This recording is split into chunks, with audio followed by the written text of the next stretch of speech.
tonight in line for us, a Division 2 matchup between Cream Team and the Love Shack Academy.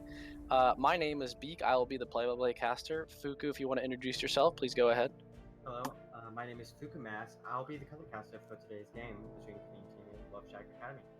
Excited to have you on, and finally we have Lethal Mr. M doing the producing as always. We, really appreciate when people are able to produce. So Lethal, you want to introduce yourself?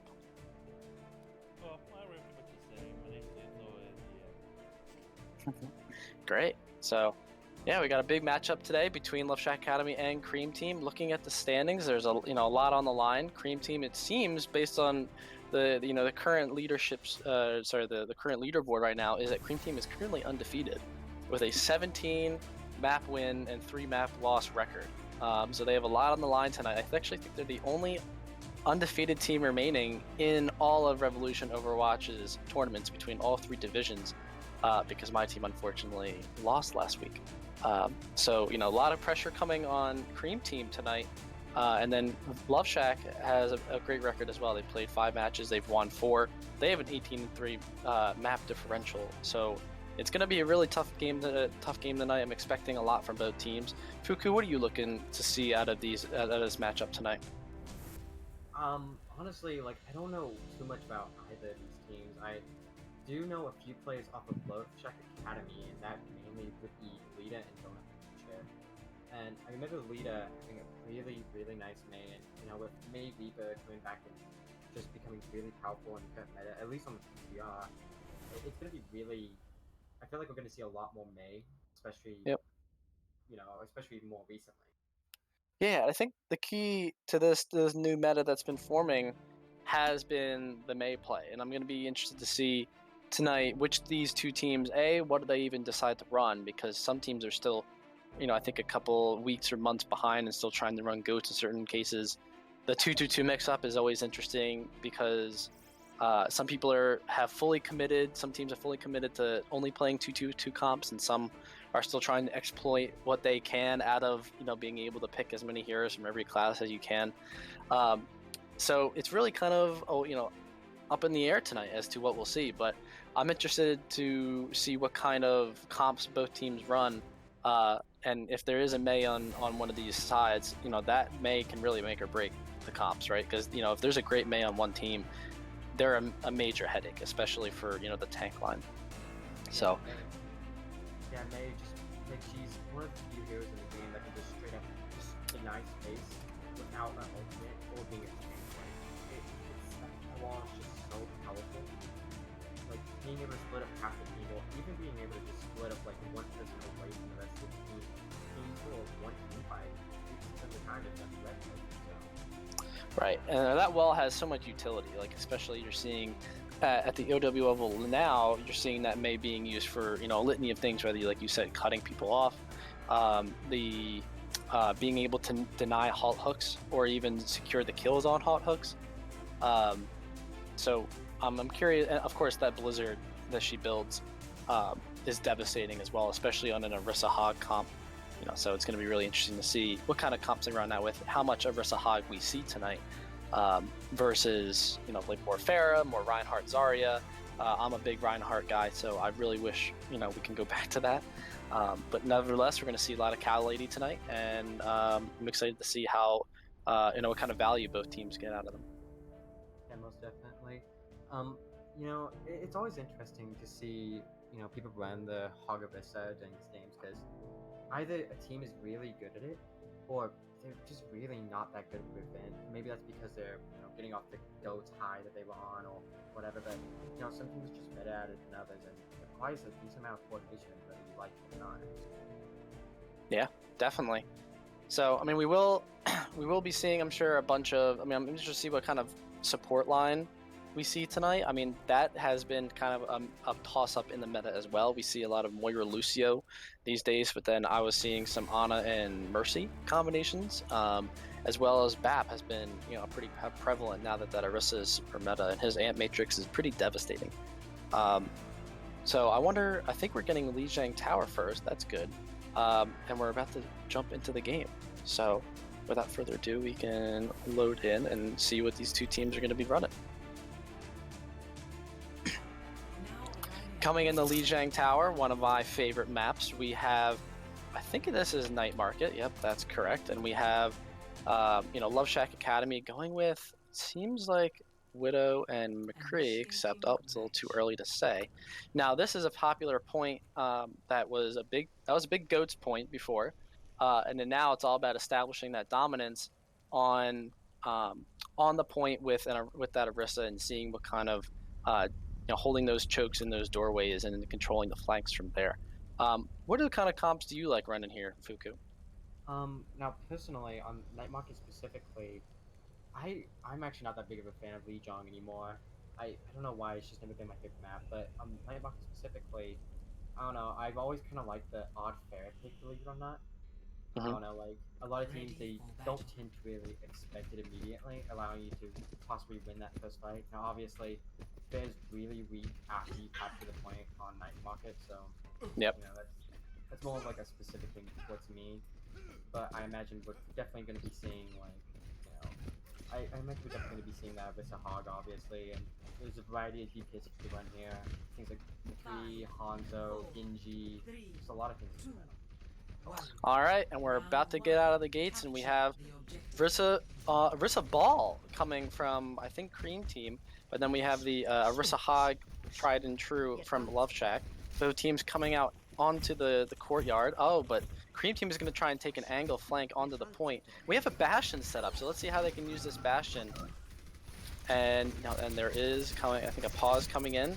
They take an early presence on the point, trying to get that Bastion set up. Ooh, great Mei wall to try and to deny that halt hook. And it seems like Cream Team has an established early presence on point. And now they can play this slow. So they're going to try and get as much ult charge here as possible, as much time on the clock as possible as they have this point. I want to see this kind of a Rissa Hog pull, trying to break the defenses of this Bastion. Early Ant Matrix coming in. Early Bastion ult coming in. Big purple onto Cream Team. But that disc, that Baptist disc is preventing any deaths. Shrek gets a early Bastion kill, and now he's just cleaning up on Bastion still. Now that there's no main healer coming in, and I think this should be a reset for the Love Shack Gaming. Yeah, that was definitely a very interesting first point. Like, with you wouldn't really expect that kind of comp. The Orisa Hammond, and like, I don't know, it's an odd comp for sure, but I think the reason why that works so well is just because, like, we just can't go in. Every single time they try to shoot out or die. Go in on it. Yeah, a lot of resources being allocated to that Bastion, but it seems to be working so far. They use the Dragon to try and split them up, but they have, again, that Bap disc that prevents any deaths, and it's just more cleanup on Cream Team. They're trying to take this pathing in front, and they're using these Mei walls really great. Tex gets caught off, and he gets an elite stagger on Tex, so they're gonna have to wait for him to come in. But they have some ultimates coming in for Love Shack. They have High Noon, they have Bat Bolt, so I expect them to use that. They're switching to Genji, so I want to see. I don't know if he'll have time to build a Genji ult in the 20 seconds that they have with this point remaining. Yeah, honestly, I don't fully know what you would do against this kind of comp. I've never seen a comp on this one. And it's really dominating apparently. Big Blizzard coming out from Cream Team. That gets at least 3 or 4. Big. Then Shrek 2 is just cleaning up. Tack is just killing the backline of Love Shack. They have really nowhere to go. They kind of scissored them in that courtyard area. Tack cut off some of the DPS, and they used that wall, and then they used the Blizzard, and there's really nowhere to go for Love Shack. And that was a very clean win for Cream Team. They came prepared with a very set strat. I'm impressed. Yeah, the strat worked really well, really, because like Love Shack, they just couldn't go in. If they went in, they get walled off and die because of the Bastion on the other side. And whenever the Mei wall was down, the Hammer would just create space by spinning and just knocking them away. Like, Yeah, the ball on Cream Team kind of went absolutely unchallenged. There is absolutely no one on Love Shack that ever kind of contested it. We had a McCree at one point that maybe um, could try and do any type of flashbang just to CC him, but I think they were so preoccupied with that Bastion that it was almost for naught. So they're gonna come out with this Bastion comp again. They are committed to this Bastion Orisa. Hey, if it works, why stop it? Tex gets an early kill on Bap, so now they're down one healer. This Far Mercy is pretty devastating. Big sleep by Roya on the Tex. Big purple as well on both Fair Mercy, but they can get in there. She's able to secure the kill, and that is a good cleanup now by Cream Team. Rova being, single-handedly, sleeping the Far Mercy and then taking it to them that way. And now all that's left is just a Hog that's kind of chilling out on right side, but that's going to be a longer stagger for him. So early point presence for Cream Team, although they're just capping now. Now it's just a matter of trying to secure ults in position for Love Shack Gaming. Yeah, honestly, Love Shack Gaming, they almost seemed kind of confused there, they were all over the place. The Hog was on a flank trying to make it a hopping on Bastion. The bomb was kind of go after Diana, and Ana ended up just destroying the bomb. Yeah. And that kind of left everyone else alone with their that was back to the area. The Love Shack, there's no way they're going to be able to... Oh, wow. Son of Chaos, I think he makes a mistake and kills himself into the pit.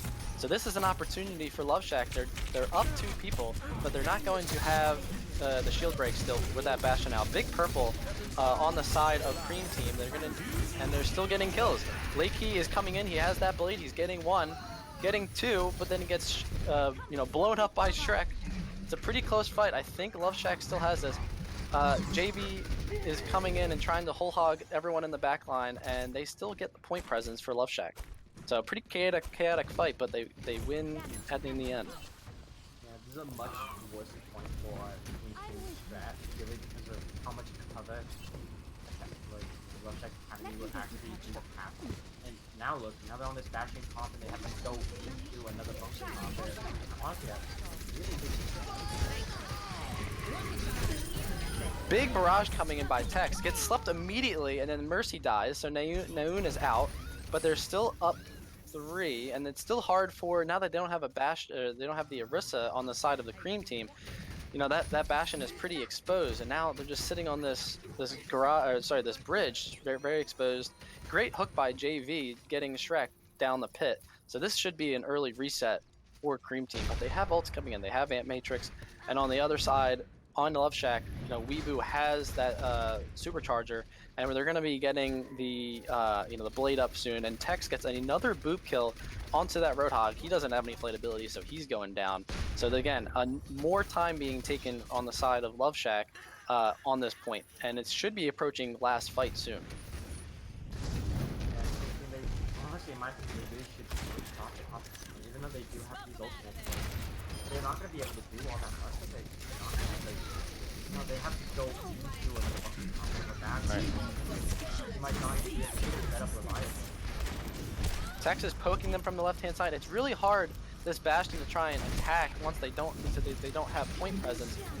This ult coming in from Shrek. He's she's killing the Bongo. He's got at least tack.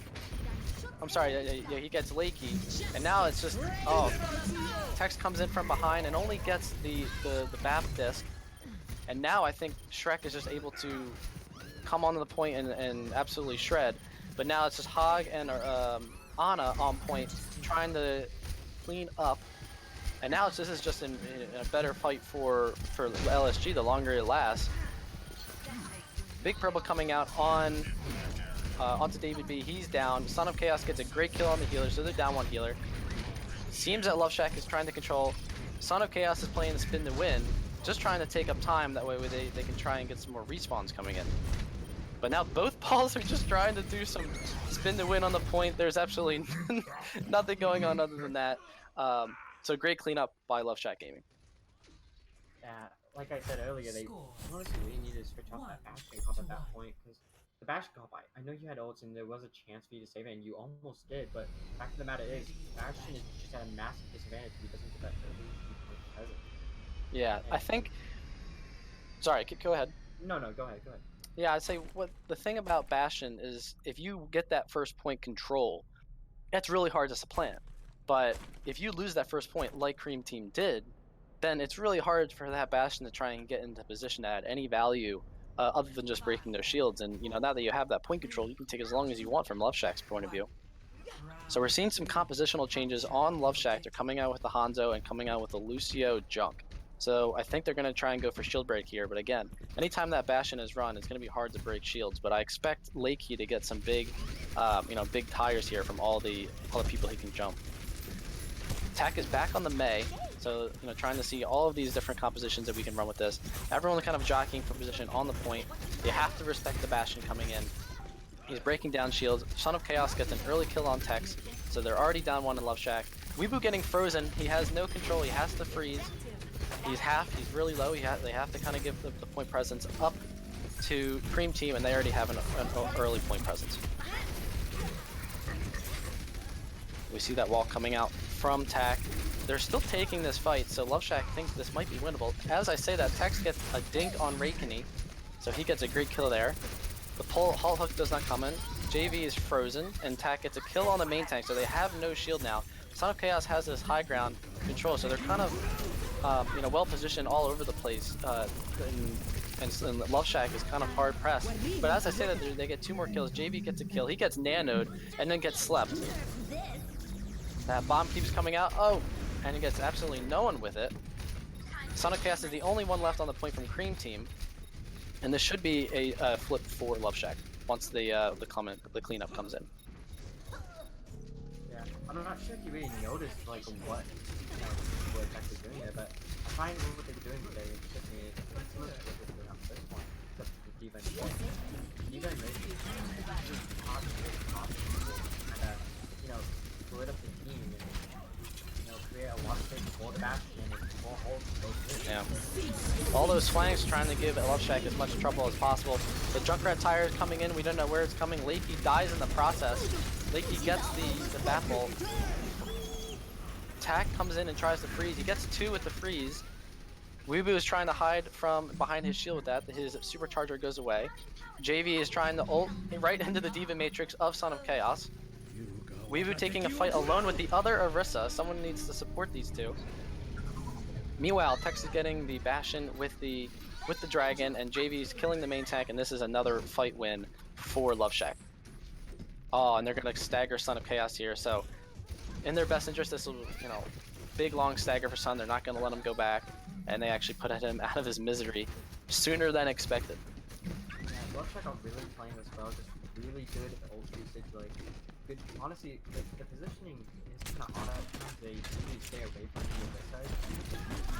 Like, J-Break really taking off a little bit. You see right now, trying to go for, like, a on-hook, but it seems to be working out because, they have to do that in order to do that. Weebu uses Golden really early. They nano JV, so he wants to go in. He's out for blood. He gets pull hold. Uh-oh, wow. He gets absolutely blown up from a Bastion behind an Ant Matrix. That is as devastating as much damage as possible. He gets a 3k out of that, and he is as supplanted as possible with that bat disc on point. And even that dragon might be for naught, because now this is a turn for Cream Team. Yeah, but honestly, this is still pretty good for Love Shack Academy because they are currently at 93%, and granted, it is the Bastion comp though, so it's going to be really tough for them to break, and they use Dragon, which is the best way to really break that comp. What they've been mainly doing. I think they have to try and get that BAP disc out, and then they can dragon next time, because every time they've been dragoning, they've been able, it's really for no effect, because they can just throw down that disc and no one dies. Shrek announces his presence and he gets an early tank ult, just trying to space people out. Meanwhile, JV in the back gets a kill on the BAP, so they are down 1 heal. They don't have that matrix, they don't have that pull. That bomb comes on the little point, gets a kill on David B, so now they don't have a BAP, and that gets a turn, and they're almost trying to turn it here. They have a point presence, Love Shack does, on the point. And now, Cream Team is kind of struggling. They need to touch the point in the next 3 seconds. And I don't think they're going to do it. Son of Chaos touches it just in time, gets slept. He's the only one on point. They throw him a disco. He's got to stay there. David B comes in last second trying to clean up as much as possible. There's only so much Winston can do against a comp that has that much damage coming in. And that will be a win for Love Shack Gaming Academy. Yeah, honestly, like, Cream Team, their overcommitment to the Bastion was kind of their downfall. It so well on first point, and even worked well on other points as well, but at the end of the day, they just kind of, kept on, like, the same comp, expecting to work over and over. Great play we see coming in here. Tack was the one with the flank on the back line of Love Shack, which resulted in the win for Cream Team on that first point. But in the end, like you said, Love Shack Gaming, I think, was just able to take advantage of the fact that Cream Team never wanted to swap up that Bastion. And in a map like Control, it's so hard to try and resupplant your ability and presence on the point when you don't have when you have to try and attack at that point, especially on a comp you have when you have a hog, you have all these different threats, against you. Yeah, most definitely. It's I don't know. They really should have switched off a lot sooner, but they didn't. They committed to it hard. Yeah, we saw Lakey and Tex get a lot of value out of the two projectile DPS players on Love Shack's side. I mean, how fast Lakey was able to build some of those tires, and then those dragons are getting built pretty fast too. Just a lot of problems, for the Cream Team and all that, the flanking that those are able to build. Whereas there's no way that Bastion's going to get repositioned as fast as someone like a Junkrat or a Hanzo that can climb walls. Yeah, the other points on Lijiang are just not as dominant as Godin is because there's just so many angles the enemy team can take against you, which is what they had been doing. They whenever the Bastion would ult from the side of Cream Team, they just hid. It was literally just that simple. And after it was over, they went in. They either killed the Baptiste or killed the lamp, and they just popped ults on the Bastion. It was just that simple. Yes, I think we are. I believe we are getting some switches in here for both teams. While we wait in the pause, is there anything else you want to see from either side? So we saw some pretty funky comps coming from Cream Team. I don't know if that's kind of their norm, if they play a lot of Bastion, or normally, or if this is just something they're experimenting with.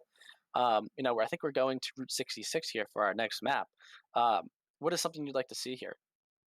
On Route 66 specifically, I see a lot of heavy bunker, like Bastion bunker, even on defense on Route 66 on the big hills. I see a lot of that, but a good way that I've seen teams just kind of counter that is just simply to go cyber dive. Mm-hmm. And cyber dive may not be as powerful as it once was, but cyber dive is a great way to shut down any kind of Bastion comp. And it's a lot of fun to watch because it's just fun to see a Genji just slash and dash through everything. Yes, without restriction, right? A Genji with Yeah. an EMP and a Nano is a happy Genji. And I think Cyber Dive can still work, but it's just a lot harder to execute. Whereas you have your Rissa, you have a Bastion, you have a High that can be a lot more effective just sitting there and putting pressure on the enemy shields. One thing I would like to see from Love Shack in the next game, if they try and run that Orisa Hog again, is to do a little more synchronized hooks. Like you said, I think the Hog was a little more like of a rogue Hog instead of a road Hog that tries to get those crazy, those crazy flanks and punish people that aren't paying attention. And I think that was partly because of the Bastion, and it's just you can't really stand in front of the shield that long to even set up a hook, properly. So I assume that Cream Team, if they don't run Bastion here, we should see a little more organized halt hooks on both sides. Yeah, that would definitely be a lot more interesting to see than like Bastion holding mouse one. To be frank, Of course. All right, so now we're in the wonderful Southwest and Route 66. See what kind of comps they come up with here.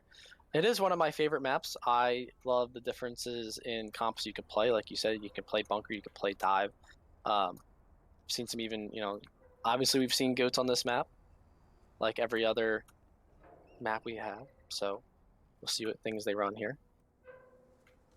Yeah, Route 66 is a very specific map. There's a lot of there's just so much different geometry between each point that you kind of have to switch to a certain extent. It's kind of like Eichenwald in that regard. First point's really open and just really good for snipers and whatnot. But second point on Eichenwald, it's a lot more dive oriented. It's about high ground, and it's an interesting map to watch. There's a lot of different tops to go on. Right. Well, we're seeing more of the Bastion here on Cream Team. They seem to really want to emphasize the Bastion tonight. So they went with it on Control. They found that it worked on that first point. and they're going to try and run with it here. Meanwhile, we're having exactly what you were talking about earlier, is that cyber dive with Sombra and Genji from the side of Love Shack Gaming. Oh, there's a pause. And now with the pause, now that you see the team comps, how do you expect this to go? What are the win conditions for both teams? Definitely the biggest win condition is pretty obvious for Love Shack Academy. Just honestly, EMP Blade or EMP Nano Blade, just whatever combo of those they want to do. Point is, they just need to get EMP and just kind of press Q onto it. Because Bastion, they can't do much whenever there's an invisible Sombra, just pressing one button. There's not much you can do. And the win condition for Cream Team is, well, going to really be kind of either A, not letting the Sombra get a chance to build ult, or B, kind of spreading up a bit whenever they do have EMP. That way they can only take out a few people at a time. But Yep. that's not really what the Bastion comp wants to do. Yeah, Cream Team is trying to go with the bend but not break mentality, right? So no matter how many strong ults that come out of the Love Shack Gaming Academy, they're gonna try and minimize those losses, right? Like you said, just try and get those minimal amount of people EMP'd. And I'm actually expecting, I'm curious to see how Son of Chaos plays ball here, because now that there's going to be a Sombra on the other side, if he's caught out and gets hacked, that's free 600, health of ult charge that can be given to Love Shack. So I'm curious as to how his playstyle will change once he realizes that there's a Sombra on the playing field. Yeah, most definitely. But the ball here can also be very powerful for just creating space for that Bastion. It just depends on how good of the timing does Chaos have to go in and get that. Yep. Absolutely. So we have Lita doing some early scouting. He sees they have a Bastion. This is going to change how Love Shack even plays. Oh, Donut Puncher gets really low. The dive is initiated. The discard, he comes out. Weevu trying to poke. They already get the Bap ult. Weevu gets the kill on. Oh, great dive on the side of Love Shack. They try and get the res up, but Rova a little greedy there and dies in the process. Turtle gets 2 dash resets, so he gets 2, but either way, they are still moving this cart. Turtle is able to get out in the process. He's literally 1 health and still gets out. So Leiki gets the better of the other Genji, and now it's approaching the first point take. Let's see if they can try and recontest this. That was an absolutely beautiful dive performed by Love Shack Academy. They couldn't do anything. They did get the immunity out there, but they just did not have enough resources to keep that Bastion alive for much longer than they needed.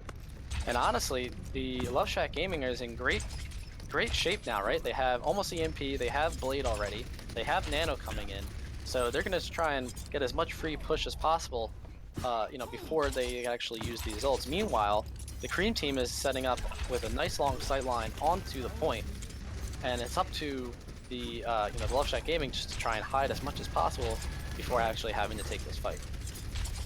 Yeah, most definitely. I'm gonna be kind of interested to see what the Genji on the side of the Cream Team is going to be able to do here, because diving is not an active thing. Leiki dies early, so no Blade is going to be coming in, and now that's just Cream Team using that Bastion ult, which is so powerful, just to absolutely shred through Love Shack Gaming. So with that early kill on Leiki, they weren't able to do any type of Blade, and now it's just a dead push, because you're going to be wasting ults on that. But meanwhile, Turtle now has his Blade, so I'm going to be interested to see who uses theirs first and where Lita chooses to EMP everyone. The thing here is that Cream Team actually has a chance to keep this, defense going, because we think that EMP is going to be the death no matter how you look at it. But the thing is, they might be able to just simply damage boost Blade, but without Blade on the side, and win the fight straight up before the Big EMP, gets 5 with that EMP and dies immediately to the Bastion. But they're all stuck in the room, and that gets a massive 3K from Miracle. She blows up the entire team in that room, and now should be a 1 fight for Love Shack. But with the res of Shrek, he is kind of stuck and is just getting pocketed by the Mercy. And meanwhile, Lita's just being able to build up more and more ult charge. And I say that, and he immediately dies. So no matter what, we still have a 1 fight from Love Shack. Davey is trying to contest at the top and then realizes it's a bad idea, and now that is the 2nd-point win for Love Shack as well. So great EMP from Lita, gets 5. The original Blade dies, he dies immediately, but then, they have the contingency of that EMP bomb. Yeah, EMP bomb is a very strong combo, and even though right pain, is how you say it, he was able to survive not getting EMP up, which allowed him to kill the pop off. But fact of the matter is that bomb it blows up and kills you instantly. Miracle gets 2 in this process. Meanwhile, Weebu is trying to primal the backline, trying to focus that Mercy and or Junk. He's kind of, between the two as he should get back to his team. He's half health, he's out and alone, he's got there with Lakey. Lakey has Blade again, so let's see if he tries to initiate soon. They have Nano Blade, they have EMP as well. Here it comes. He gets nanoed, he gets Shrek. He doesn't have that dash reset. He gets trapped and gets immediately dinked by Turtle on Torb. So no matter what, you can't go anywhere even with our nano. That bomb comes out again. Turtle kills Turtle with that bomb and his turret. Wow, this is just more and more cleanup for Love Shack. I don't think Cream Team has a lot of control here. They got to stop the bleeding. Wow, and just as I say that, Shrek pulls on that Riptire and absolutely demolishes both Weebu and Lita to essentially nullify that push right there and now. But regardless, Love Shack has 3 more minutes to get, I don't know, what, 10 more meters? So let's see if there's any compositional changes. Now that you're on this 3rd point, it's a lot harder to do a cyber dive. Oh yeah, most definitely. It's just not open enough for the game to reliably dash up and, pop off. They can go away, they can go behind cover, there's nothing left they can't do. Meanwhile, Donut Buncher gets a nice click onto Shrek, and then they don't have 1 less DPS on their side. Nano the purple comes out, doesn't get anyone on that side. Weebu dives in deep, and everyone is EMP. 4 people EMP. Turtle kills the Sombra to the turret. Weebu is again in the backline harassing the Moira, which is a tough person to kill, especially when you're primaling. And he doesn't care, he's just going to keep healing his Cream Team. And while missed all of that, the Cream Team is cleaning up with killing D.Va. Son of Chaos gets a kill on that monkey that is in the back line, and that should force Love Shack to reset again.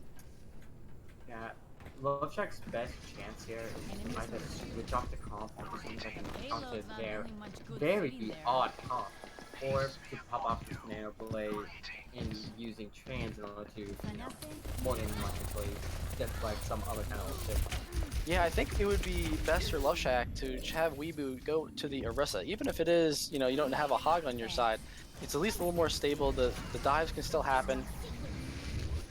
Bomb comes out, Miracle only gets the turret, but meanwhile Weebu kind of cuts off Turtle and he is out of the playing field. We got half of Love Shack Gaming on the right side. Weebu is targeting Roya, trying to get rid of that Mercy. Meanwhile, getting pocketed from the Moira. But Moira goes down. Son of Chaos gets the main tank. And now I think it's another reset for Love Shack. We still have Lakey have his Blade, and we still have Nano here. So I think they're waiting again for that Nano Blade with the EMP. So they're just waiting on Lita to try and build it as fast as possible. Lita is on 80% though, so honestly this more than likely looks like a very 1-5 unless Cream Team is able to do something about the Nano, and they might fully be able to because look at their position, they're all over the map.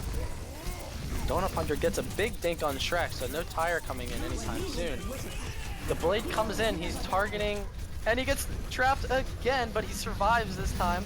No dash resets, he's getting pushed back from the Roadhog ult. Tire comes in and gets absolutely to the Zen Trance is just a little bit too late, a little too not enough, and they're still trying to take this fight. They have 30 seconds left. If they reset, they can probably get another fight in, but it's not looking great for Love Shack to try and close this one out. Yeah, this is such like a weird talk coming out from Cream Team. I don't really think they just know what to do. Lakey's switching up to drink this and getting picked off whenever there was only 10 seconds remaining.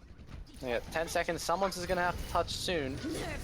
The bomb comes out, gets hooked, and doesn't die to anyone. So the Ant Matrix, the disc comes out from Donut Puncher, trying to get a big charge from Reinhardt in the back on the Reaper. And now this looks a little more like more presence on the side of Love Shack Gaming on the point now that they have a Reinhardt. He's swinging on David B.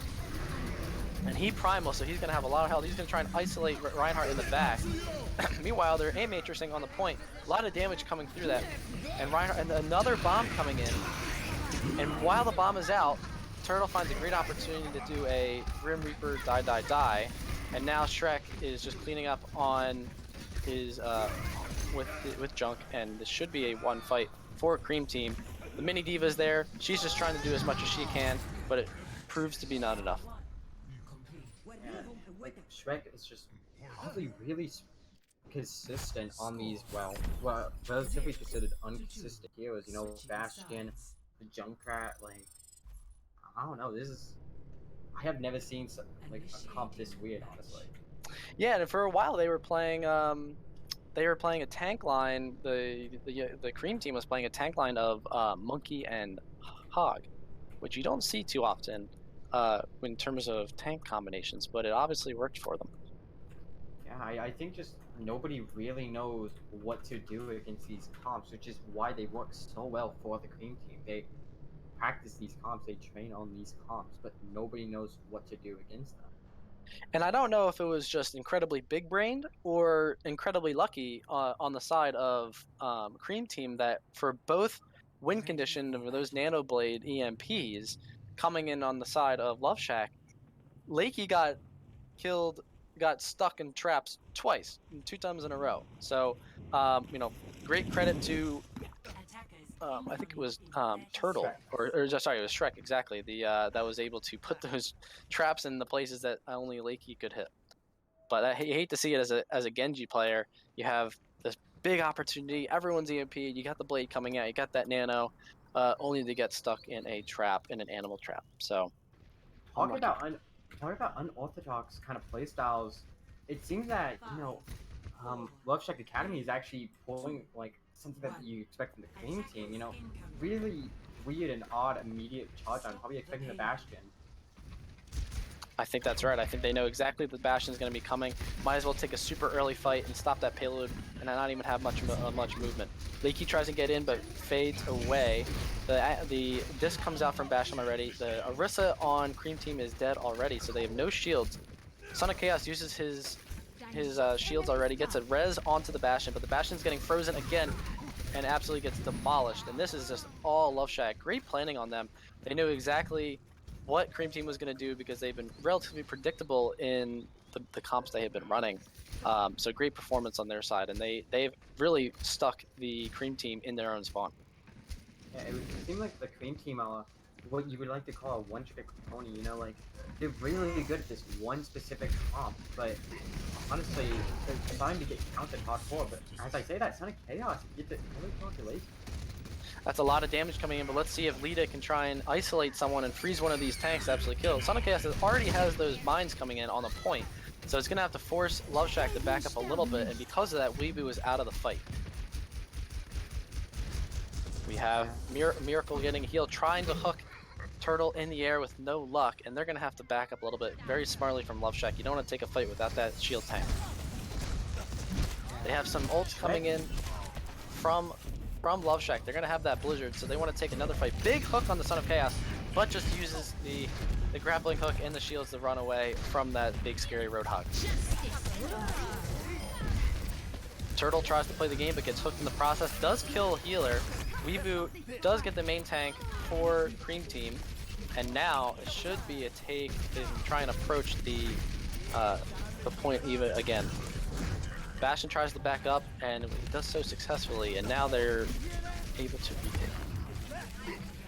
Yeah, like, honestly, this is very... Oh, okay, well. Lakey getting really bloodthirsty there, trying to, Death Blossom all of them in the back when everyone's trying to reset, trying to catch them at their most calm, and now I think Lita is in a pretty tough position here, and he's going to die. There was so much overextension from both teams that, like, it's kind of odd. Cream Team immediately overextended with the pharmacy. She just immediately got frozen in the eye, making him lose that fight. But then immediately after, both Lakey and Lita went in big, trying to kill a Bastion, and they ended up being punished for it. Son of Chaos gets immediately deleted in the back. He was trying to take on a 1v5 and gets slept, purpled, hooked, and he's dead. Meanwhile, the Cream team has a great point of view above the point. They use that Ant Matrix with Shrek behind it and just absolutely shreds all of Love Shack Gaming Academy. That should be a point win. God, he taunts. And as I say that, they have a, Love Shack has a really ballsy recontest. Turtle tries to, barrage and gets actually 2. Gets Hog and Reaper, so there's not a lot of damage on this point. Son of Chaos tries to mine the point, so Love Shack is going to have a tough time even touching the point again without taking all this damage. You have Shrek still on the point, so it's hard to even supplant him. Turtle gets another 2 kills, so he's about 20% to his next barrage, and that's going to be a point win for Cream Team with about, I'd say, 20 to 30 seconds still on that clock. I've been wanting to say this for a while, but just so many things kept on happening. But if you notice the tank line coming up from the Cream Team, David just keeps on switching to different main tanks, and it's already working out because he switched off to Alyssa, realizing that they're not going to give him tank, so he switched it. He got the point, and then if he dies, he switched to Alyssa to keep that point.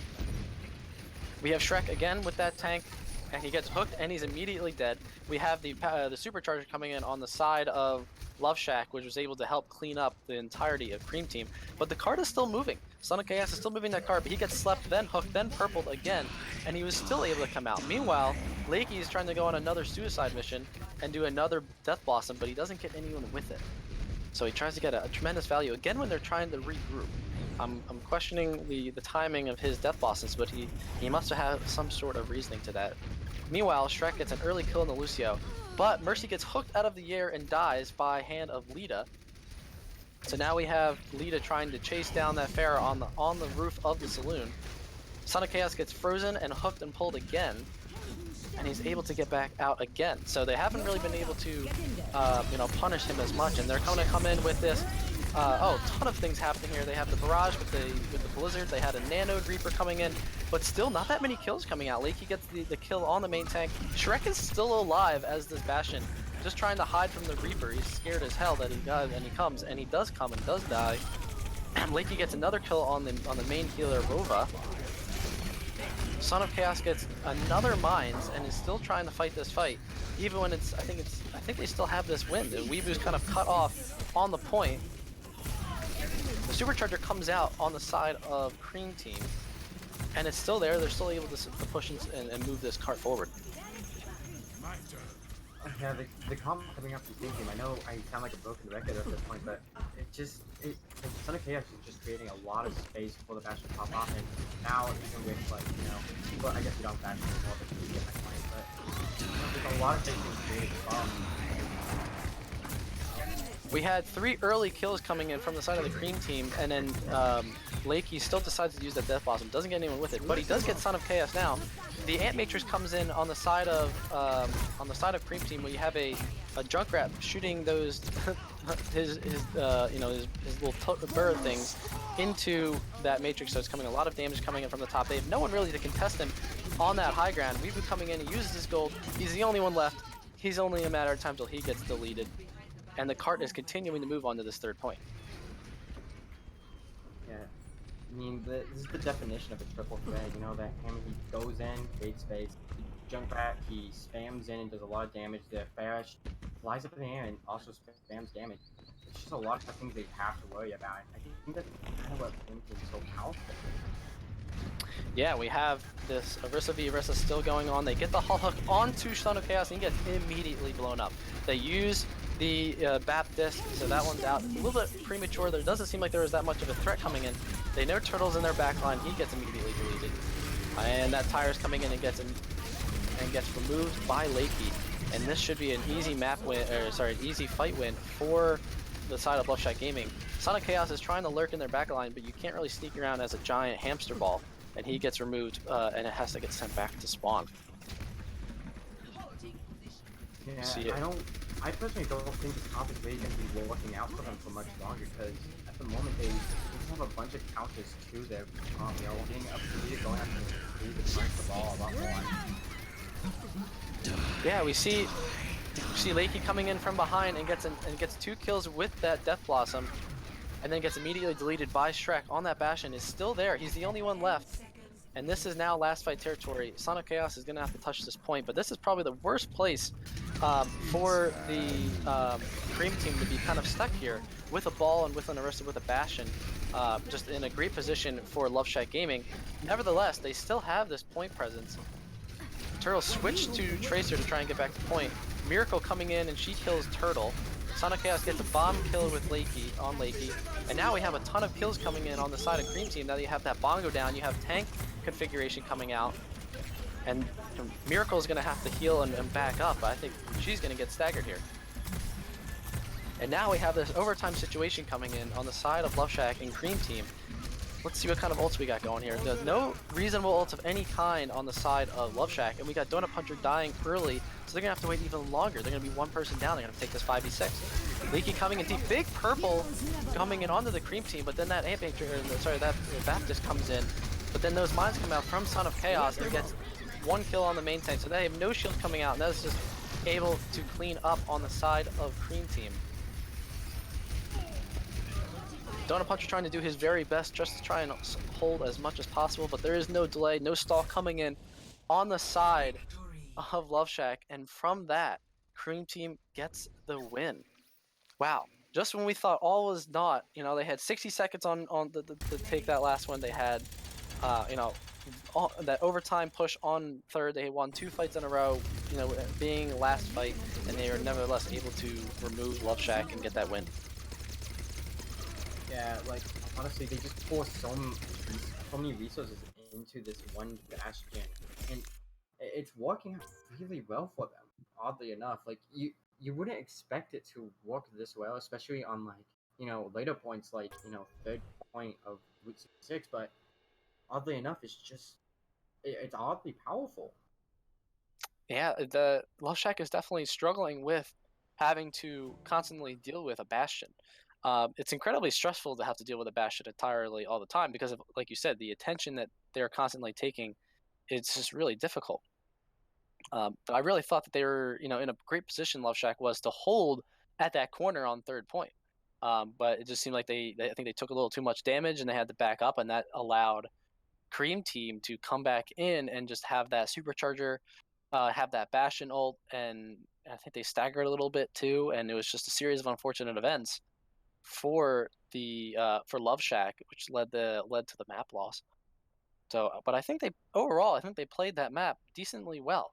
They were able to get a lot of good wins and force a lot of ultimates out and have a lot of good fight wins but nevertheless, Cream Team just continued to persevere. Yeah, like, it, man, I'm wondering, like, what the World Cream Team is going to do for. It would seem that we're playing Anubis, right? Yeah, Temple of Anubis, but what are they going to do on attack? You can't possibly run, like, a Bastion strat on attack except for maybe Sim Bastion, but I can't imagine what they can do on attack. Well, I'll tell you what they can do. They can, if they want to run Bastion, they just use that the BAP invulnerability field. Just throw that behind some hard cover and let the Bastion peek out, and boom, you win the shield war on attack. And that could be done on defense too, but that is one way to try and supplant them. And I don't doubt that they're going to be running that Bastion because we know for sure they'll probably end up running it on defense because it's a popular Bastion defense spot even if you don't run him all the time. So curious to see what Love Shack changes to better deal with this Bastion. I mean, what do you think is the answer? I mean, like, we kind of saw it on first point of Route 66. It's just be really aggressive onto the Bastion. The Bastion does not do well, even with immunity. It doesn't do well if you're right in the face of the Bastion. In fact, Bastion, he may do a lot of damage, but you pour resources into keeping your tanks alive and whatnot, right? Mm-hmm. Then it really is just as simple as going onto the Bastion, attack face. Yeah. And I do have to say, Love Shack had a great cyber dive. They had a tremendous amount of success with that. I think they just ran it into a map, where it's kind of a map problem, where it's like the third point of Route 66 is not exactly known for cyber dive, especially when you're facing as much damage coming in from the side of Cream Team with the Hog as well, and they also had some unfortunate things happen. But I think if they stick to that Cyber Dive, which I expect them to run here, I think they're going to have some success with it. Yeah, most definitely. I'm interested to see what will come out from both sides because Love Shack, they are completely like onto the plans of Cream Team at this point. Like they know they're going to win the Bastion no matter what, so they Right. have to play something to counter that. And it seems that they are doing just that. They are running side. We do see the Bastion coming out again on the side of the Cream Team. At this point, Shrek is basically a Bastion one trick. I think we saw him flex onto Junk, I think once. But otherwise, he really wants to hold that M1 all night tonight, and it seems like they've really come prepared to support this Bastion comp as much as possible. Meanwhile, like we just said, we have the Cyberdot coming out from Love Shack, so those same win conditions are going to apply. We're going to have the EMPs and the Nano Blades trying coming in, and I'm interested to see how Lita how fast they're able to build that EMP. Yeah, they know exactly what to do. They really are practice on Cyberdyne. It's just that, they now have to execute. So let's see what they can do. Indeed. See through the dragon's eyes. Right now they seem a bit scared to go in almost. I guess they're currently waiting for the Genji and Combo to go. That's right, yeah, and they initiate the dive there, they get really low, but they drop down and they're able to survive. Meanwhile, Lita gets taken out by a turtle headshot. Weebu trying to cleave at that supplanted tank line of Bastion and the Orisa as much as possible. They're still holding their ground on this platform. Roba gets slept in the background and dies from the Donut Puncher's nade. Big Purple coming in onto Cream Team, but they immediately get cleansed and they have that Bat invulnerability shield that allows them no damage coming in. Tex is half and also almost to his blade.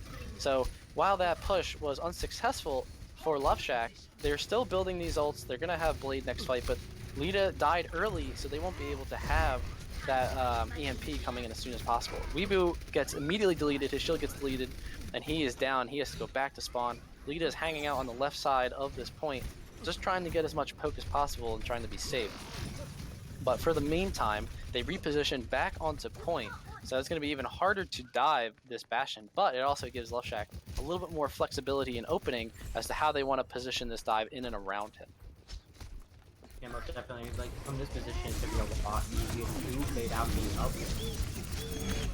The blade comes out, they use the invulnerability shield, no one's destroying it, finally goes down. Weebu is able to primal turtle into the corner and die.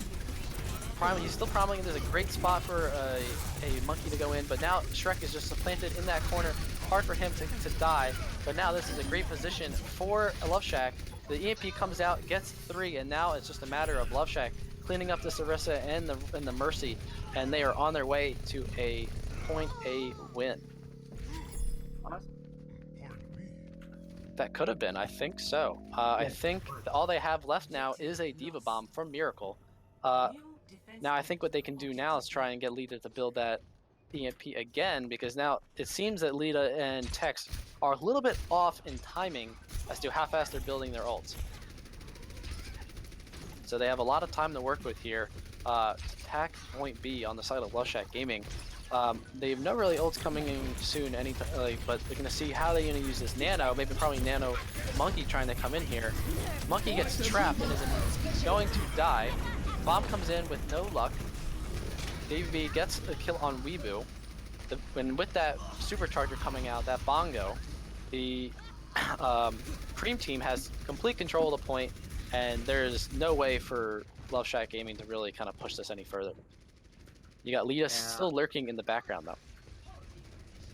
I mean, that was just like a really quick buy. Pretty much decided just from the very first pick that Spittle was able to get, But now, like, Lita is currently building up that EMP, and they more than likely, well, no, not more. They already have nano. So right. Really, I feel like this is going to be a 1-5. unless like they're able to stop this again with the trap. Donut Puncher was able to smartly hold on to that nano from the last fight. They knew it was going to be a lost fight. They wanted to hold it on. So now they have a good amount of ults. They almost have all of their ults coming into this fight. I'm interested to see which ones they want to use first. I hope they don't all ult and become an ult fiesta and do all 6. But that very well may happen. I'm hoping to see an EMP bomb here, actually. Yeah, we'll be seeing engaged in what they do here. Yeah, we have the tank line trying to move up the right-hand side, but Weebu is still taking a ton of damage and poke.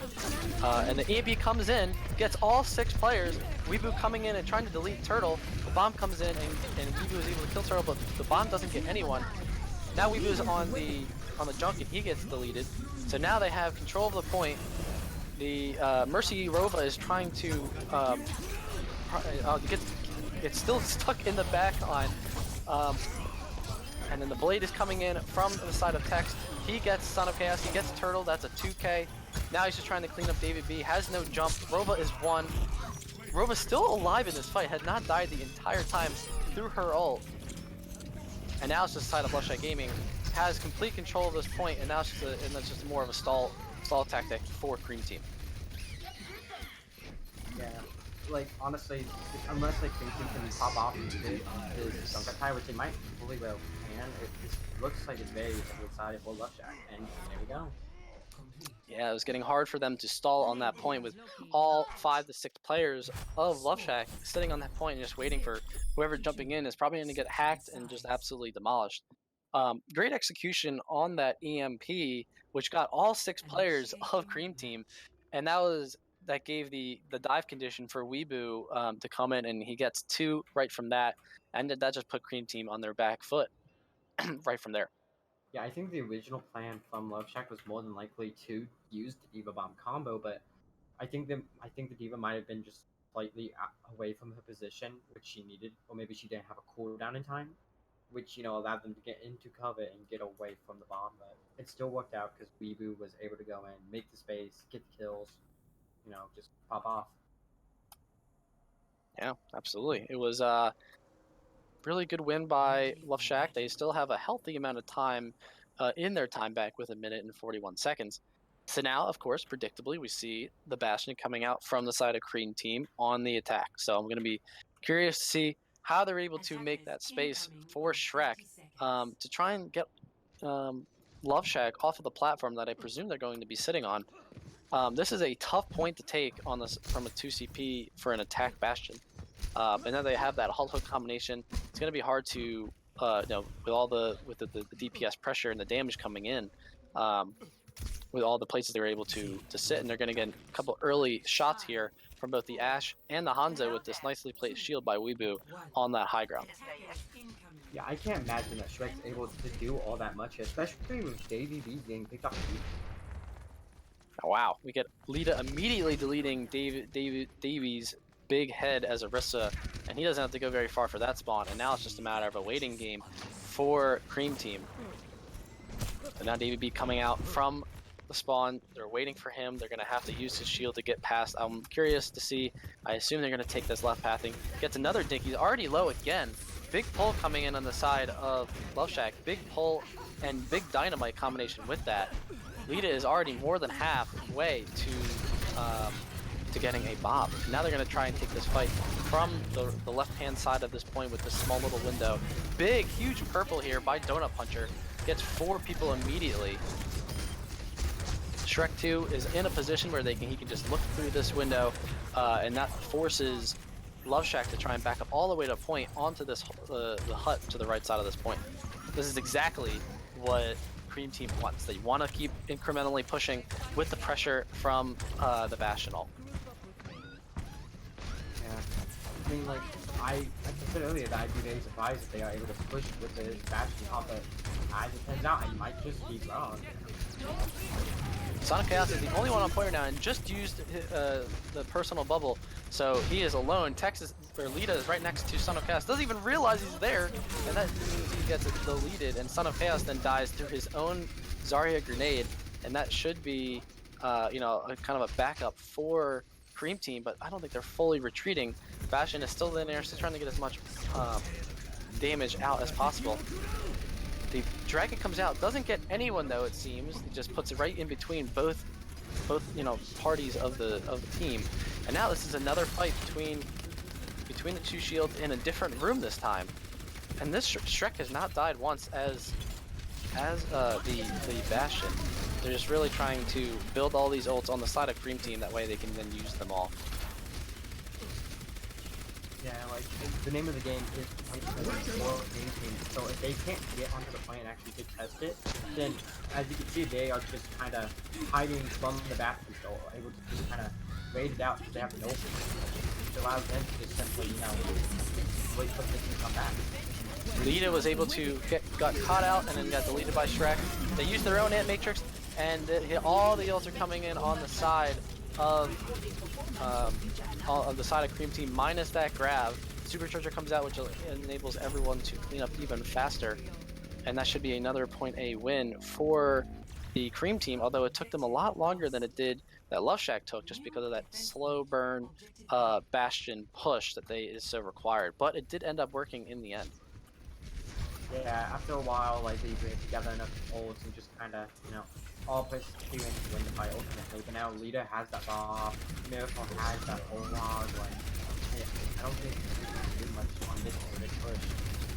The Love Shack gets a great hull hook onto the Bastion, but you see all those resources again coming in just to keep Shrek alive. They had the bubble coming in from Zarya, the invulnerability shield. It's just putting as much as they possibly can to enable this Bastion. Another hull hook in him, but they don't have those resources for him this time. And he is sent back to the spawn. Meanwhile, the Lita is continuing to get these big hull hook and dynamite combinations. The invulnerability shields on the side of Cream Team by Raikkonen have been really well timed, and he's been really able to prevent a lot of these deaths coming in from Cream Team that you think a lot of them would lead to be getting sent back to the server. Yeah, exactly. Like both teams, Cream Team, they just seem really practiced on this topic, especially with the Bastion. He's just almost always just specifically aiming to keep the Bastion alive. Yeah. That is their win condition. Sonic Chaos has been holding on to this grab for a good amount of time. Gets a great hook onto David B to kind of push him back onto the turret even longer. Both matrices are out. Shrek is just running through his, just trying a great view of the point, but they're just able to simply LOS this. Sonic Chaos was caught out a little alone on the point, but nevertheless, Roba gets 2 as Moira. Shrek gets another kill in tank mode, and now Bob is just coming in, but he's just going to get demolished by that Bastion. Although, as I say that, Bastion gets demolished by Bob. So one machine gets the upper of the other one here, and now it's just the presence of Love Shack that has to push back Cream, and then they have to reset here. Yeah, but now Cream Team, they don't have those ultimates to really win it out. Really, the best thing they can do is use a Bongo Blade in hopes of one-shotting, Love Shack, but that's a very inconsistent way to win a fight. And honestly, Weeboo also having that Bongo, I don't know, looks very iffy. Weeboo gets caught out. Just stay at his welcome in the line of sight of that Bastion, just a little too long. Tex gets Turtle, so no blade coming in on the side of Cream Team, on the side of Cream Team. And this is to Love Shack's advantage because they just have those spawns. Every 1 kill for the side of Love Shack is 2 for the side of Cream Team. Tex is cleaning up, killing that Bastion, so the damage threat is not there anymore, and they're just able to walk right past the Arisha shield and clean up on that side. So they still have that blade that they can use. They use the Bongo, but there's really no support ults on the side of Love Shack to really stop this blade from connecting, other than the invulnerability field and the hook threat from Miracle, and then a sleep from Ana. But that's really it. So there's a lot riding on this turtle blade. Yeah, this pretty much decides this fight, possibly even the entire game and the tone of it. Turtle is trying to 1v1 Lita in the back, kills Lita, gets 1, but gets whole hogged by Miracle, gets sent all the way back to the Shadow Realm because he gets the whole hog saying absolutely not here. And now they're in dire straits here from Cream Team side. They have really really nothing to do here, and they only have 17 seconds to touch the point. All they have is that Ant Matrix and Roba's ult for Coalescence. Son of Chaos is pushing up onto the point. I don't expect him to be one. Oh, but he gets slept, and now he is caught out. That is a problem for a Cream Team. Uses his bubble, but he shouldn't last that much longer. Turtle dies. They don't even touch the point. They don't even get a chance to use those ults. And Love Shack Gaming Academy is able to pick up the map win. Every single time, it's always the same thing. The downfall of Cream Team is just this commitment to this Bastion, which, ironically enough, is also the biggest condition. They switched to Junkrat, and yes, Junkrat does seem to work out pretty decently for them, all things considered, but they are putting much more practice onto this Bastion comp, so, Yeah, I mean they're living and dying by this Bastion. It has been a tough go trying to force that into these these certain map comps, and for a while Love Shack was being very patient with Cream Team's Bastion comp and letting them go. I think a lot, letting them take more, try and map presence than they should even have. But nevertheless, in the end, I mean, I think the swap onto the junk was a little too late after trying to try and reset. But that came with what, like less than a minute left to go. And it just was too little, too late for them. yeah, like late switching is possibly much worse than just staying the same hero, because if you switch off and you lose any ult charge you had previously, it's a very dangerous game, and they end up just kind of losing. They couldn't do much. Yeah, and Love Shack absolutely knew that blade was going to be the win condition for for the win for Cream Team, and that's why Miracle, she held that the whole hog to just try and push back and CC that Genji as far as away as possible. That way he gets absolutely no value from that Nano Blade. So exchanging one ult for two, I think Love Shack will always take that trade. Yeah, most definitely. So now we have a match score rather, of Love Shack 2 to Cream Team 1. So what do you think that Cream Team now has to do to try and force this to a map 5? I mean, like honestly, they don't seem to have many other options. I mean, I think they actually switched out Shrek. Yeah, they did. They switched off. So it seems like they're not going to be running the Bastion anymore, knowing that probably not going to work, especially on a map like King's Row, where it's incredibly weak. We have Scrims Row coming into the game, everyone's favorite NA map. JB is going to be subbed in for Miracle. So I'm curious to see what kind of different comps the Love Shack Academy team plays here. But now that Shrek has been subbed out on the side of Cream Team, do you think we'll still see that Bastion? I am almost 100% sure, more than likely not. If they wanted that Bastion, they would have kept Shrek in. And I don't think they really have a Bastion player who is as good as Shrek, more than likely. Yeah, we did see Shrek was able to, flex occasionally, but for the most part, he was sticking on that Bastion the entire time. And it is tough to run a Bastion comp on King's Row. So I think once they know that they're playing King's Row and they pick that on their side, they're able to make the appropriate roster changes. But I hope we get to see some Ryan Zarya here. I know we won't, but it is one of the most common maps for those two. So makes me yearn for the good old days.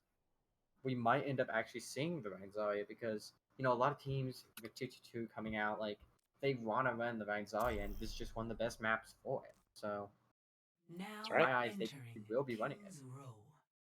There are still some oppressive Ryan Zarya comps that you can pair with that tank combination. One of the best being like a Doomfist or a Sombra, and you can still run the Genji Sombra even with a Reinhardt Zarya here, and just be a little bit more safe and not be as aggro as that Reinhardt.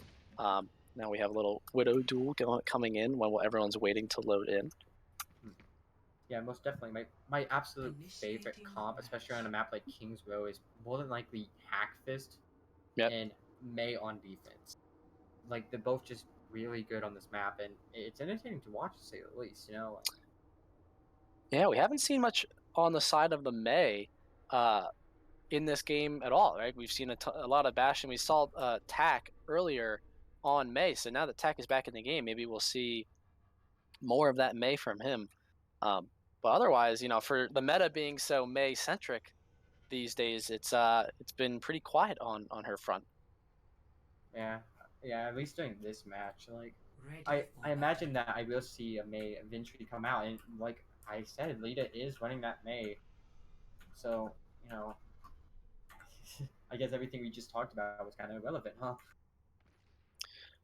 Yeah, I mean, we see Alita coming out with a Mei, but you don't know if they'll switch or not because they are in spawn. Tack and Turtle are going double hit scan here until Tack switches to Junkrat. So now he's coming back on the Junkrat. They have Turtle there to contest any type of Pharah or hit scan, any other threat. So we're going to be seeing they have the Hog Orisa for both teams here. Son of Chaos just kind of hanging out on point, waiting for this game to start in 3 seconds, and we're going to be able to see what happens here. BAP on high ground for Cream Team. They have Hanzo coming in just trying to Sonic and see what's out there, what they have to do. Trying to push through that choke, gonna pull up, gets a successful halt, and removes Turtle. Great halt hook, but then they get Son of Chaos in return, so they are not able to do any more halt hooks on the side of Love Shack. They're able to use the Mei wall as a little more security and just kind of hold up for Weebu, try and give JB a chance to get back, but then meanwhile Tex gets halt hooked, and now he's going back to the spawn. So just as JB returns to the game, they have to wait more for Tex again. Another halt hook coming in, and now Naun is getting removed. So 3 successful halt hooks on the side of Cream Team. Very well done for them. Yeah, it would seem like Cream Team, like, they can actually run that Orisa Hog. It is the Bastion comp do not work out. It would seem, like, it seems that they are finally showing that, hey, we can do what you've been doing, you know? Yeah, and as we say that, Love Shack gets another successful halt hook, and now we're getting to see the value of these Mei walls, right? So we had 2 Mei walls in a row, negate those halt hooks. We have those Ant Matrix coming in. We have the Invulnerability Shield coming in for the side of Love Shack Gaming. Son of Chaos trying to heal, and now they're using their Ant Matrix, and now it's going to be a ult Fiesta here on the point. We have Nano coming in on the side of JB. He's trying to clean up on point. Son of Chaos is still on the point, but he has no ult cooldowns left. He's gone. David B is trying to hold his point on the point, and now they're using Blizzard to try and remove the rest of Cream Team, and it seems that Love Shack is going to be taking point A. A lot of ults getting invested on both sides there. Yeah, a lot of ults just coming out from both sides, you know, and possibly a Skagit even coming in if, nope, they are not able to do that. Like, they just kind of, even though Son of Chaos was really, like, coordinating well with Orisa, DBD, and just hitting those ult combos, it didn't really matter because they ended up eventually being able to bring the fight outright. We have a pause coming in the game, so we have Weebu still has that supercharger, that he's willing to use. I almost wonder if I'd like to see them do a dragon into the other team and try and pull them into that dragon to take as much damage as possible, and then force out that invulnerability field. But we see the value of these. Now we have the maze on both sides.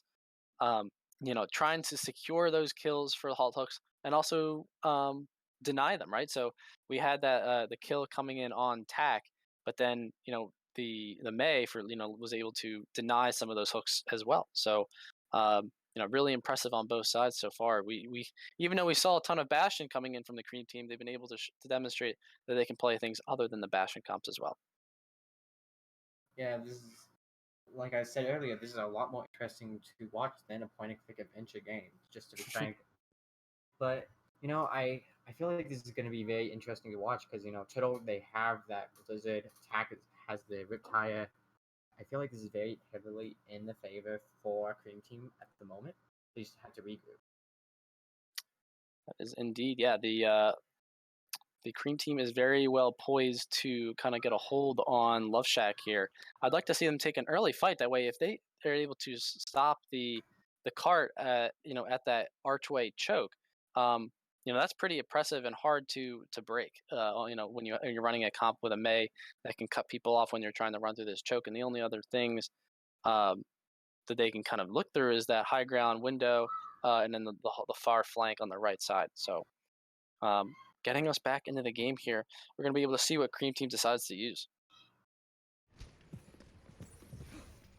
We have Love Shack taking a pretty big position, aggressive position. They kill Son of Chaos, so He will not be able to use his ult in this upcoming fight, but it is still winnable, depending on the ult usage of Tech and Turtle.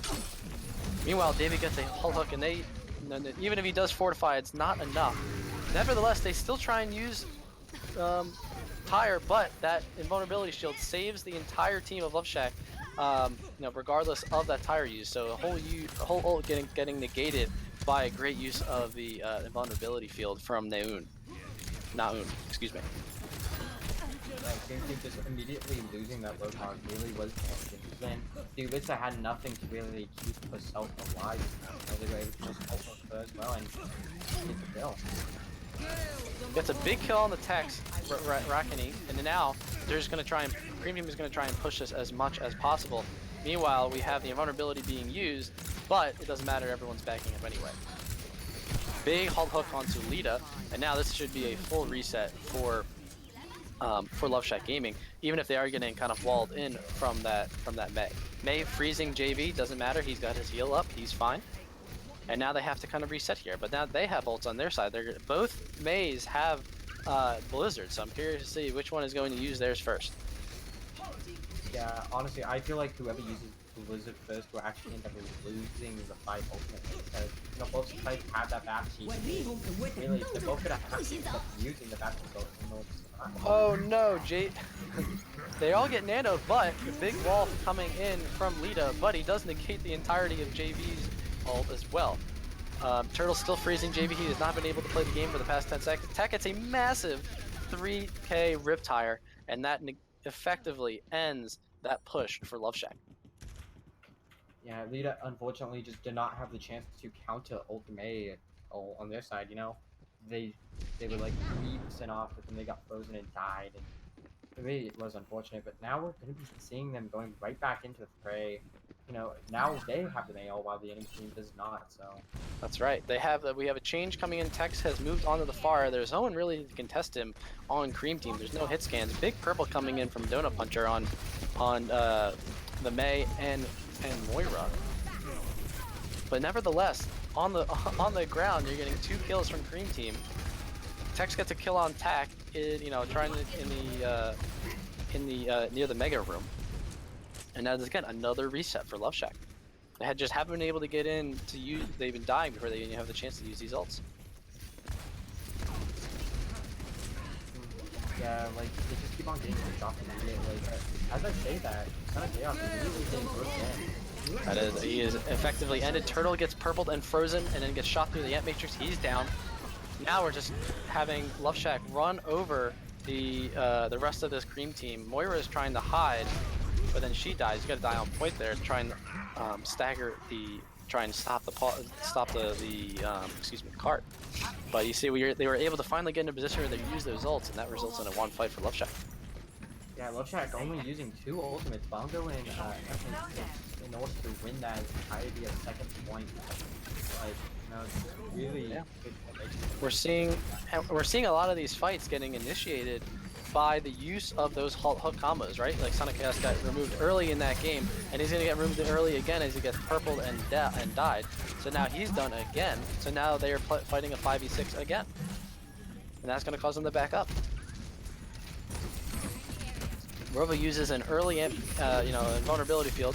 This allows Tex to use his barrage. He gets 2, gets slept, gets nanoed, but he is still alive, and then he walks right outside of the field, and now that freeze is coming in, and it only gets David B, but it doesn't matter because now it's just 1 person left, and Sonic Chaos is just pushing everyone off this point. Turtle's back on, they have the invulnerability shield, the Ant Matrix is now coming out, but there's still not a lot of point presence on the side of Cream Team, but nevertheless, Tech gets 2, but now this is a very even fight. You got David B is back as Monkey, he gets a kill, and now they got to reset. Yeah, like honestly, really great contest coming out from the side of Son of Chaos, and also Lova coming in to save his life while he was in the middle of the whole hog. Pretty much just won the fight single-handedly with that alone. We see another hero change from Tex has now moved onto the Genji. That's going to be a bold move to see if you can try and build that Genji ult in the next 60 seconds. But if a fight prolongs and you can get some big dashes, I don't put it past him. But we do have a Bob ready for attack. gets a good amount of fire from that dynamite. DB trying to control the high ground. Son of Chaos tries to get a cheeky hook, is no luck. And because he's so out of position, he is going to die early again. And then Tex gets a kill on Rova as he was sitting on high ground. So now they have position on both high grounds, ready to push this as much as possible. Meanwhile, Tak is sitting on point. He really shouldn't be there as an Ashe. Oh, Bob, he misses the Bob, but the Bob gets sent all the way back, and it gets slept. This is a positioning great for Love Shack. This is all Love Shack right now. Son of Chaos just trying to delay this point as much as possible. Gets pulled out of the invulnerability field, and this is a one fight for Love Shack. Just to complete and total, the cart never stopped once they got back onto it.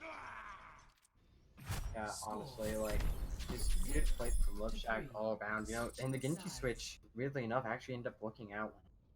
You know, like, he was just able to take over the high ground, and along with the Ashe on the side, just really doing a lot, popping off, you know? Yeah, that kill on the Son of Chaos again, getting that early halt hook, really let them kind of have that green light to jump in. Rova was kind of stuck on high ground, and there was no one really to support him, even if he didn't have his field ready to go, and it was just a deletion, and now they're down 2, and it was just kind of a roll from there. Let's Yeah, see how Cream Team responds on attack. Yeah, I don't think Cream Team is like they're clearly practiced on the halt hook combo, but they're clearly not nowhere near as practiced as Love Shack Academy is. You know, they clearly play this comp a lot more than they do. After all, I'm sure that from the side of Cream Team, they're probably used to that Bastion and not even running a Roadhog. So really, I'm gonna find it interesting to see if they can actually clutch this out with all hook combos. Yeah, and Tex, once they used that invulnerability field, that gave the green light to Tex as well to use that barrage, and then that was 2 more kills as well. So, I'm sorry, that was in the earlier fight, but nevertheless, I mean, they were able to get all these kills from the DPS players, and that was able to secure, the point win. Tak onto the Widowmaker and Turtle onto the Sombra. Never mind, Tak switching to the Mei last second. Probably just using Widow for sides. Interesting enough, we're seeing a Brig. Have not seen that character played much ever since, those new changes coming out and the 2 has been announced. But nevertheless, they're still able to be used. Hull hook is attempted, but David B tries, has the fortify. He gets sent in the air. He is not being hull hooked today. Meanwhile, they're trying to isolate down the front line of Love Shack Academy. Son of Chaos gets a great kill onto Tex. They're down 1, but now that's a trade by killing of Tak. So now it's just a matter of attrition here. Gets the hook. Purple's Davey B, and now he's done. And now they need the backup. I'm kind of curious as the use of the Brig here. I don't know how he's going to be able. The Brig is going to be able to get in and do the swinging that Brig really wants to do. Yeah, Brig, she's really good at brawling, but against a bunker comp like this, and if you're also running bunker, it's just not going to be all that helpful. They Love Shack tries to do a halt hook, does not success. That gives the green light to Cream Team to walk in and try their own, but that gets negated by the Mei wall. Tak takes down Tex. And now we have Tak jumping into the backline as a Nano Junkrat. Beware, he's in your house. He's not Jake though, but he's still alive. He's just getting the angle on this team and is pushing all of Love Shack to get pushed back. What a ballsy play on the side of Cream Team to just have Tak jump in balls deep as a Nano Junkrat and just see how much mayhem he can cause. Yeah, Turtle getting that really early hack onto Reboot really did end up kind of securing that fight for them ultimately at the very beginning, purely because they were able to get that point presence. And then they sent an attack nano boosted just to create as much chaos and space as possible for AVV and, well, Chaos just kind of practice the whole hook combo, you know? Yeah, and now Cream Team is in a great position. They have EMP ready to go. And the tank line is sitting in the streets, and they're able to get Tak early. So that's another early hull hook on the side of Love Shack that goes well on their side. And they're down 1. Cream Team is down 1, but they're still moving the cart here. We have a bunch of ults coming in on the side of Cream Team, but let's see if it even matters if they EMP before this. Tex gets 2, so he gets Turtle, so no EMP is coming out on the side of Cream Team. And that is another one fight on the side of Love Shack. Big Purple coming in onto Love Shack from Rova. EMP was canceled, you're right. Great notice, I did not see that. So they lose the EMP coming from Turtle, and now they have to kind of go back to the drawing board. Yeah, that was the biggest win condition. But now, if you look at the side of Cream Team, though, they have a bunch of roles, so they have a bunch of extra win conditions they can use. They can try doing that nano jump thing again. I thought it worked good last time. They can also just simply use Bongo to win it all. The Blizzard comes out onto Cream Team, gets 4 frozen, but then the wall comes in, and no one dies on the side of Cream Team. They're able to successfully keep everyone up. The invulnerability field from Love Shack comes out. No one dies on that, but now the kills are coming in on the side of Cream Team. And Brig's gonna do what she wants to do. She's gonna start pushing in, and then she immediately gets slept. No fun for her. And now the Love Shack Gaming is getting pushed back, you know, all the way back to their spawn. And you know, JV was purpled. He's trying to heal. He won't get any healing from that. And now this should be a point B take for Cream Team. Yeah, No Cream value Team- coming out of that Blizzard though, unfortunately for Love Shack. Yeah, I think they mainly did that in order to get rid of the Orisa on the enemy team, but they ended up nanoing the Orisa right before, you know, the Orisa was able to die, which kind of ended up making the ultimate Tak has got everyone on all the squishies on Love Shack in this corner in the back, trying to take as much advantage as possible. And then he tries and get greedy and tries to use his tire, and then he dies and his tire dies. So not a lot of value coming in from that. And now Love Shack is pushing back Cream Team as much as possible. We're still on that on the break here, but we have another EMP. Let's hope this one doesn't get canceled for Cream Team. Yeah, EMP is really the only win condition this high, unless they want to wait for the nano boost and possibly nano someone. But other than that, they have to get this big nano, they have to get this big EMP. And not only that, they're getting pretty staggered here. So just a lot more waiting on the side of Cream Team, and that clock continues to tick down. The Love Shack has a lot more ults ready to go. They have that Ant Matrix, they have Blizzard, they have the Supercharger, and as I say that, Donut Puncher gets a kill on Son of Chaos. So another waiting game has to come in while we wait for Son of Chaos to respawn from point. Yeah, just a whole lot of rating being forced, you know, here, just they have to wait for somebody almost always, and they don't get a chance to actually use the EMP. Meanwhile, in the corner, JV trying to get a sneaky flank onto the tanks of Cream Team. Beginning gets halt and hooked, but then he was able to return and then heal, and doesn't die for that. Weebu gets a kill on the other main tank, DVB, and now they're using the Blizzard coming out. And now the Blizzard is getting 2 people frozen on the side of Cream Team, but they are not dying. Now they nano the Brig, and that is nothing scarier in this game as a nanoed Brig coming your direction, especially when you're at Act Hana. When you jump down, when you have the invulnerability field, and she jumps down anyway. But nevertheless, Cream Team is pushing this point forward. Yeah, just honestly, like, again, they just did the same thing they did with the Orisa. You know, the most likely target to die during the Blizzard, making it get no value. That's right, and now we have the Supercharger coming up for both teams. Weebu gets cut off from the wall. The vulnerability field is coming out on the side of Love Shack, and so is the Ant Matrix. A lot of damage coming in from them. High Noon coming from the back, but he gets slept and hacked. So no value coming from Tex on he tried to get that sneaky, cheeky flank High Noon, and Robo was having none of that. Meanwhile, on the point, a lot of chaos coming in back on both sides. Lita trying to freeze the main tanks of Cream Team. Big purple on the side of Love Shack, but then the wall is cutting off the healing for Rova. JB gets hacked, doesn't matter, he's still continuing to push as the as Love Shack continues to push this you know, the Cream Team back. Gets nanoed, and then immediately JV is pushing him down the well. It was a great hook by the side of JV, seeing that Hog getting nanoed and saying, you know what, I don't want you nano, I'm sending you back to spawn. Yeah, just honestly really great hook and great coordination out from the side of the Roadhog and, well, the Hammond at the time. Like, Hammond went in really aggressive, kind of booting the Roadhog over the place. They didn't nano him, and then just simply took the hog.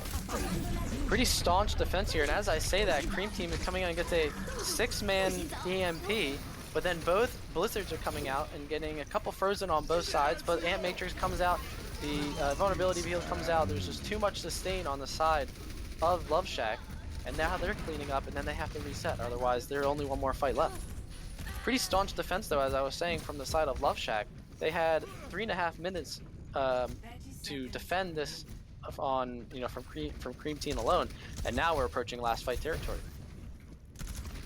Yeah, Cream Team with a slight ult advantage here, so they might be able to make something of it, but oh, Huge hook. Chaos was big. Son of Chaos trying to return the favor from JV earlier and hooking one of the teammates into that pit. He's saying, I don't want to be the only one that has to feel that feeling. And now they're at a disadvantage. The Love Shack has to play a little more patient. JV jumps in alone, gets purple and dies. So now it's a little more even. JV getting 2 kills with this whole hog.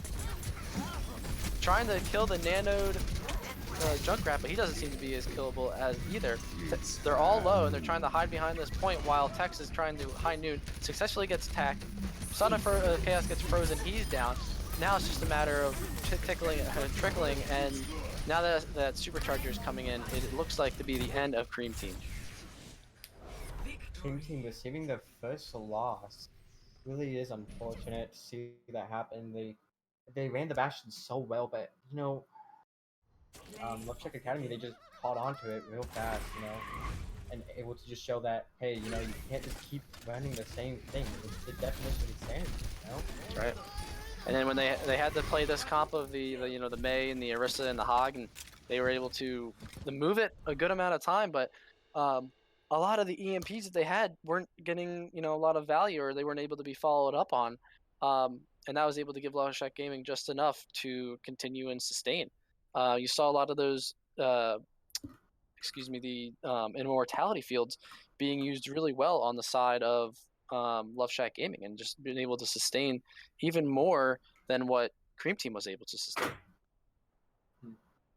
Yeah, most definitely. Just man, Cream Team, like again, they seem to just be that one trick pony. They're really good at that Bastion comp. Bastion, they get blocked after a while. Great performance from Love Shack showing that they can adapt to. You went a little quiet there, Fuku, so I missed that last thing that you said. Odd. Yeah, everything disconnected, I think. But like I said, they were just kind of a one-trick pony, and they couldn't seem to adapt in time to what Love Shack was putting out there. Yeah, absolutely. I mean, that was tough game, well fought by both sides. I mean, gave credit to credit where it is due on the side of Love Shack. Trying to being a great job of having to deal with that Bastion and getting a couple map wins regardless, and then having to be adaptive to him. Yeah, it was a hard-fought victory for sure. Yeah, and now with that, Love Shack has given Cream Team its first loss in that division. So now there are officially no longer any undefeated teams in all 3 divisions of Revolution. So a lot of parity around this league, which is great to see. Do you want to do an interview? I'm down, sure. Okay. Who do you think was the MVP from Love Shack? That was tough. Yeah, there's a lot of people. I would say whoever's willing to come on, I think we can be happy to interview. Yeah. JV was very impactful, I have to agree. Yeah, especially in those last 2 fights. So glad to have him on. Yeah, I'll go ahead and ask him.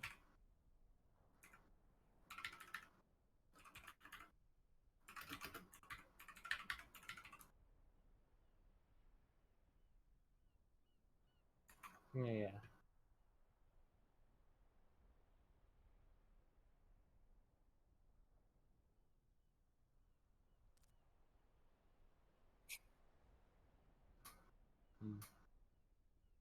Just very impressive on both sides, though.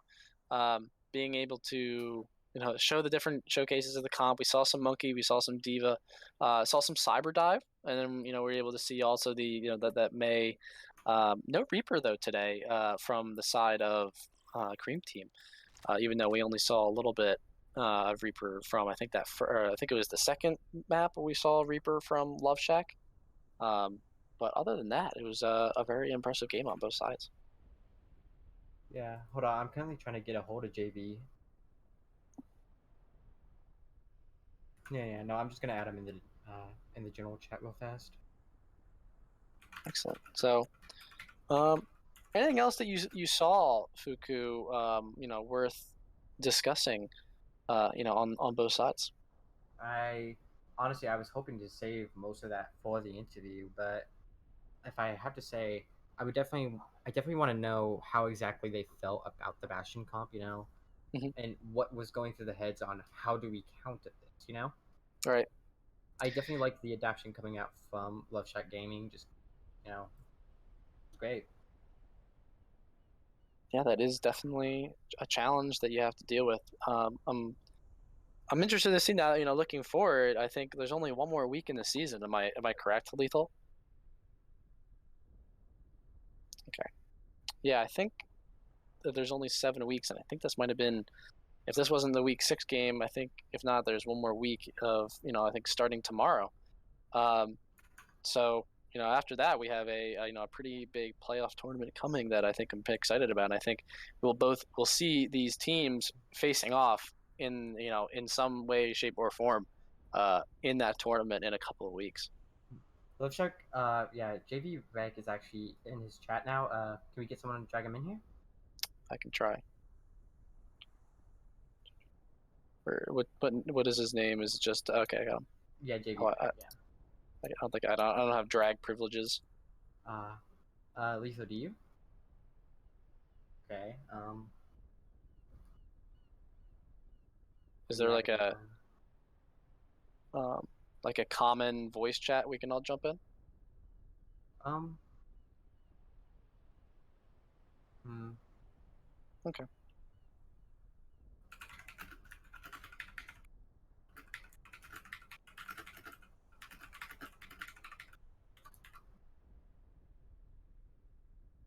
Yeah, just I guess get somebody who can do it. Like,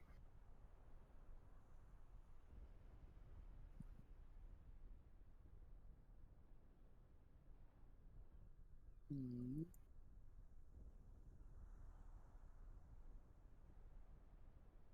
It's a shame we just can't join Love Shack Academy's voice channel.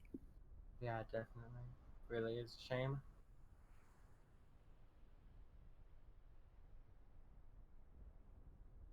Is anyone messaging somebody to do that? I don't even know anyone who can do that.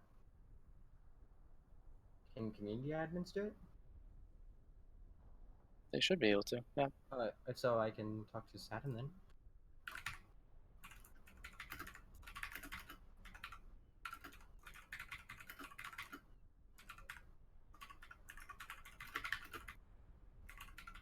Yeah. So from a scoring perspective, we had Love Shack coming in, winning that first map on control, and then we had Route 66 go to the side of Cream Team, and then from there it was all Love Shack Gaming on Temple of Anubis and Kings Row. So with that final score of a 3-1 map or match victory. Hmm.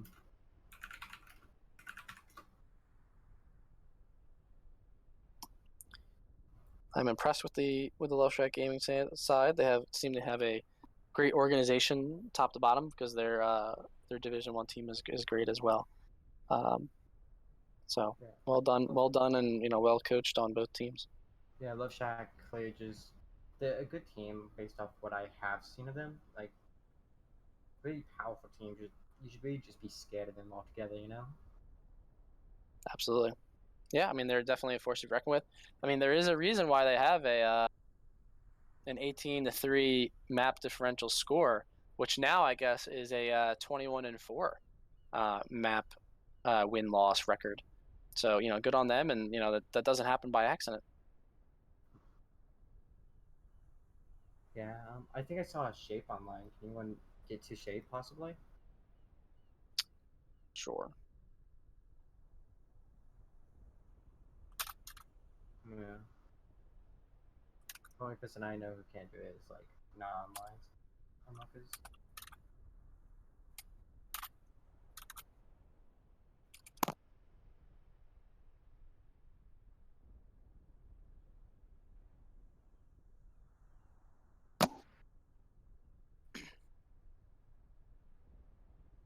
Yeah, I think we're gonna wait another minute or two to see if we can get the interview in. Otherwise, we can, uh, give some time back to the guy to the audience and thank them for good good spec. Yeah, yeah. Oh. Okay, they're here. Hello. Hello, Mr. JV Rec. Congratulations on a good win. Thanks a lot. I really appreciate that. All right, so I think the first question was coming from Fuku. He was very curious about the enemy comps you guys face. Yeah, like, how did you feel whenever they just kept on winning the Bastion? Like, what went through you and your team's head on what do we do to counter this? Like, what was just like the thought process? Well, so lately we've been practicing a lot of the halt hook, and that's my game. I'm a big hog player. I love getting the hooks, and I love securing the kills. But with the Bastion, it's a little more difficult to get those halt hook pulls in there. So we decided to switch it up after that first map and just try to shield break as much as possible, so that Bastion was defenseless, and then we could just push on in on that. Yeah, it does seem pretty tough to have to. It's hard to set up a halt hook and when you're facing a Bastion because he's going to remove the shield before you can even posture and get in position to halt hook. So I definitely understand the pain that was causing. Um, Other than the Bastion, you guys had a really great cyber dive on Route 66 and even on Temple of Anubis, but you guys kind of got stalled at the end of Route 66. Um, Walk me through, what was the challenges you guys were facing when you guys kind of got stopped and you continued to stay on that cyber dive on third point to Route 66. I think a big problem with our comp, especially in the cyber dive aspect of things, is that we're so used to playing bunker lately that we don't really get a lot of time to practice the dive comps if we have to use dive in order to push a payload. Like, for example, on Route 66 third point. And we want to use it as much as possible to our advantage to try and push that, push like sort of out of our boundaries, if you would, Mhm. uh, because we don't actually get to do that very much. Like our Anubis and our Route 66 maps, they're they're a little sloppy, but it gets the job done, and that's what I want to see.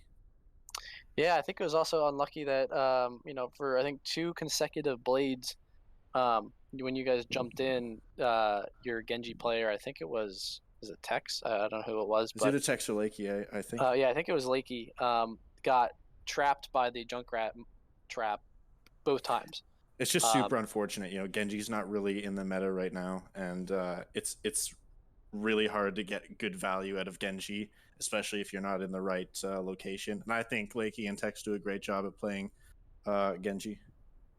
so what would you guys say, as a team and also individually, is your preferred compositions? Definitely right now. Definitely bunker. We like the Hogarissa. We love that. I don't want to give away too many of the trade secrets, but Of course. yeah, we definitely love the bunker. And like we pull away the wins with the bunker with the great team that we've got here. I couldn't do it without the team either. The halt hooks and the securing the kills with the May walls and there's just a bunch of things that go in. It's like a big working machine, and we're all a different piece, and each piece needs to be working properly in order for the whole machine to turn. That's great. It's very wholesome of you to give all the credit to the teammates. I like it. Um, so now looking forward, you guys I think was this your week 6 game or your week 7 game? You're asking the wrong guy on that. I just look at the wins of the losses.